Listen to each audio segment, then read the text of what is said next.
Grand-Pré, lieu symbolique de la déportation, rendu célèbre par le poème Évangéline de Longfellow. Grand-Pré n'existe plus. Nul n'en a souvenance. Mais il vit dans l'histoire. Il vit dans la romance. Et, on pourrait aussi dire, il vit sous la terre. Depuis 2 ans, des archéologues font des fouilles juste à côté de l'église commémorative. On croit que l'église originale, qui s'appelait Saint-Charles-des-Mines, se situait tout près. On a découvert une fondation. So if the tradition is correct, then we're looking at maybe the presbytère. Maybe. Il s'agit du presbytère. Peut-être. L'église de Grand-Pré revêt toute une importance pour les Acadiens, puisque lors de la déportation de 1755, les Anglais y avaient emprisonné les hommes. This is a special site. This site, I think, approaches the sacred in a way. Ce site tient du sacré, dit-il. Grand-Pré est devenu, à travers des années, le lieu de pèlerinage des Acadiens.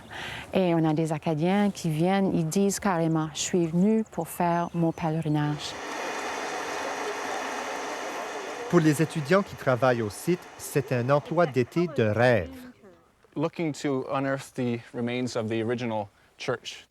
La distance ouest, qui est à peu près 73 cm. Rachel Roy apprécie pouvoir toucher à des fragments d'histoire. D'apprendre l'histoire de la région, mais vraiment, je pense que c'est plus de comprendre qu'est-ce que je trouve. Et aussi, quand les touristes viennent, c'est bien de les montrer qu'est-ce qu'on fait. Ils sont très intéressés à savoir un peu de l'histoire d'Acadie et les montrer des morceaux.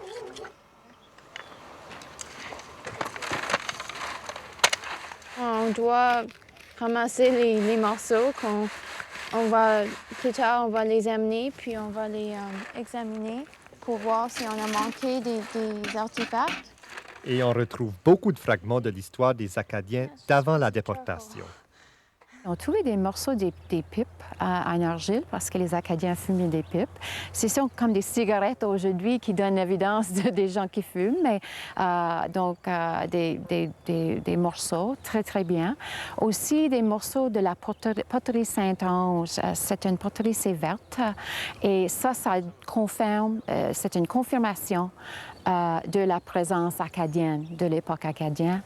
Aussi, quoi d'autre? Ils ont trouvé un morceau d'une bouteille du vin.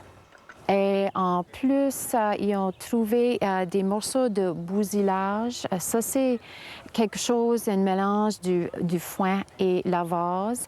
Et ils se servaient ça pour remplir les murs entre le bois, là, c'était un genre pour remplir. Mais la terre renferme bien d'autres secrets, d'autres morceaux du grand casse-tête, parce qu'on recherche toujours l'église originale. Déjà, il y a de quoi se réjouir. Très excitant. Moi, je trouve que c'est fascinant parce qu'on est à la découverte. On est en train de planifier pour un nouveau centre d'accueil. On est en train de planifier pour 2004 et le 250e anniversaire de la déportation en 2005. Et tous ces détails-là, ça peut nous aider à interpréter mieux ce qui se passait ici. Que sont-ils devenus? Et les modestes chaumes? Et les vergers en fleurs d'où montait tant de baume? Ce que la science n'explique pas, la poésie l'éclaire. Paul-Émile D'Entremont, Radio-Canada, Grand-Pré.